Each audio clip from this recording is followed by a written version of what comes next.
Hello, this is the Tradesight Forex Market Preview and Global Economic Data Roadmap for the week from June 30th, 2013, ending July 5th, 2013. Charts brought to you by eSignal 11. As usual, here's a look at the dollar index, and you can see that we're actually 8 bars up today.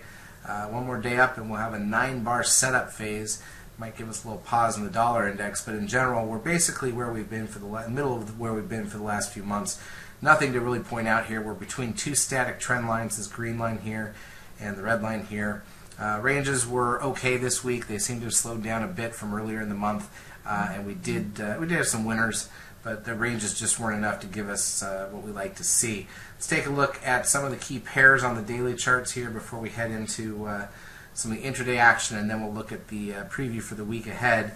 So here is the euro dollar, not surprisingly 8 bars down, just like the dollar index was 8 bars up, and still again between these two static trend lines. Really a no man's land for all these pairs right now. Here's the pound dollar daily chart, 9 bars down, so there's your setup phase. You can see the seeker count beginning, static trend line down here. Again, neutral reading over the last few months. I'll pull up the Aussie just for good measure. Aussie slipped here over the last week, especially with a sell-off late Friday, which was helping the dollar index gain strength, as we saw. Here's the 60-minute bars of the euro dollar for the week, and you can see that total for the week. Here's day 1, 2, 3, 4, 5, back to the beginning of the week right here, and we have about we'll call it 260 pips of range on the euro dollar for the week. You can see that a couple of days were very flat, Tuesday and Thursday in particular. We did make some money on Friday. You can also see on the 60-minute bar chart that the Comer count got us the low. This is the 13 buy signal. That's the low of the week. Didn't quite work out that way in the pound dollar, though. Here we've got the pound for the week, and we had much bigger trading ranges here, obviously. About 350 pips of trading range on the pound dollar for the week, which is pretty good. And there was a 13 buy signal here on the Comer that held early on and then finally broke late Friday. So in general, it caught the low until that late Friday move. We got a new 9-bar setup phase to the downside. There was more range on the pound, and we definitely had a few more winners on the pound during the week. Also, let's show you that Aussie intraday action on Friday. You saw the sell-off on the daily chart. There it is. Notice also back on Tuesday, 13-bar buy signal on the Aussie that also was the bottom at the time. So the signal is strong as ever, but overall ranges have not been great. It's kind of an odd time of year for it, I guess. Things slow down typically in August. I still think we've got a good chance for July to be decent, but we did have end of month, end of quarter window dressing here because Friday was the last day of the first half of the year, last day of the second quarter, last day of the month of June. So a few reasons for things to potentially be slow. Let's take a look at the economic data that's going to be coming out this week. And one thing to remember about this week is that we have the 4th of July holiday here in the U.S. That's going to be sort of the wild card that's going to mess this week up a bit. So let's just walk you through it. Sunday, AIG Manufacturing Index out of Australia, Tankan Manufacturing and non-manufacturing indices out of Japan, MI Inflation Gauge out of Australia, Manufacturing PMI out of China.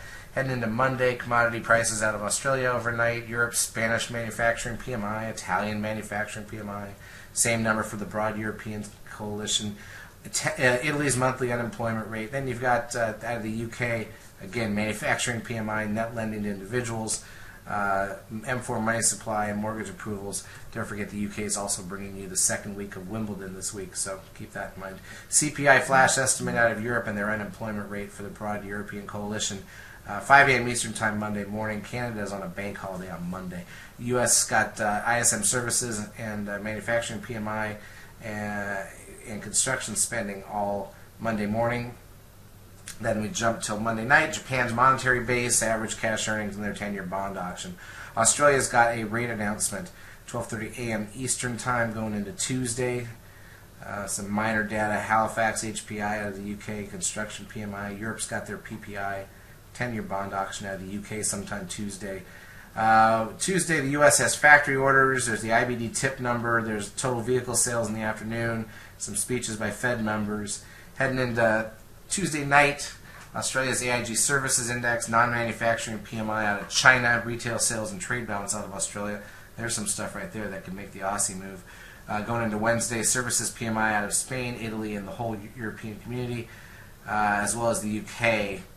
Retail sales out of Europe, and then if you're looking at the trade balance out of Canada and the US on Wednesday. Now keep in mind, the US has got a lot of data here. We've got trade balance, we've got the ISM services, we've got another speech out of a Treasury Secretary, we've got crude oil and natty gas numbers.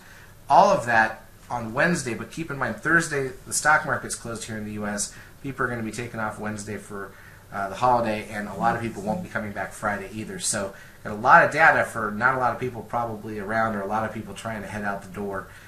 We will not be doing trade calls Wednesday night going into Thursday, and we may also skip them Thursday night going into Friday depending on what the layouts look like, because I really don't expect much on Friday. Everybody's going to be on a long weekend.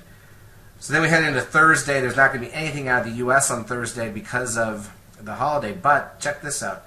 Final GDP out of Europe, that's not a huge number, French 10-year bond, but then the UK, we've got the Bank of England and the ECB with rate announcements. They're going to both have rate announcements, and the U.S. is going to be on a holiday. That's going to be real interesting to see how that plays out. Could be a little bit spiky and a little bit light on volume. Japan's leading indicators, 1 a.m. Eastern time going into Friday. French trade balance after that. Foreign currency reserves. CPI out of Switzerland. Europe's German factory orders, and then here's more interesting points. The unemployment rate and the non-farm payroll data out of the U.S. along with the employment data out of Canada at 8:30 a.m. on Friday. Again, stock market's open Friday here in the U.S., not Thursday. Most people won't be around. Going to have a spike on the data potentially with not a lot of people trading. Be real cautious the back end of this week. I don't know what to make of it. We don't usually see a layout like this. And remember, our job is not to try to take hazardous risk. So I would say that there's a lot of unknowns with rate announcements out of both of Europe and the UK while the US is closed, and then the US data when nobody's going to be around. Just tough. Let's be careful in the second half of the week. Everything will get back to normal after that.